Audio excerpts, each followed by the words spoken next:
গুলিবিদ্ধ ওসমান হাদির অবস্থা এখনও সংকটাপন্ন। তার চিকিৎসা সংক্রান্ত অগ্রগতি সম্পর্কে অন্তত ৭২ ঘন্টা না পেরোলে কিছু বলা যাচ্ছে না বলে জানিয়েছেন এভারকেয়ার হাসপাতাল বাংলাদেশের পরিচালক ডাক্তার আরিফ মাহমুদ।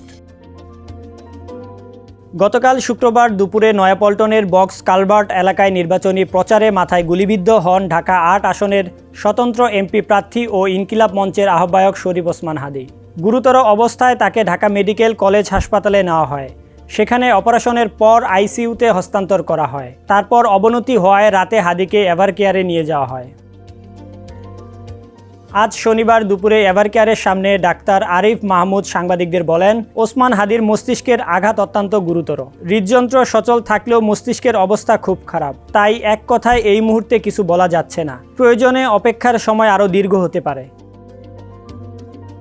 ডাক্তার আরিফ মাহমুদ বলেন, মস্তিষ্কের স্ট্রমে আঘাতের কারণে হাদির চোখ স্থির হয়ে আছে। তবে ইতিবাচক দিক হলো তার শরীরের অন্যান্য অঙ্গ এখনও কার্যকর রয়েছে। ডেস্ক রিপোর্ট, সমকাল।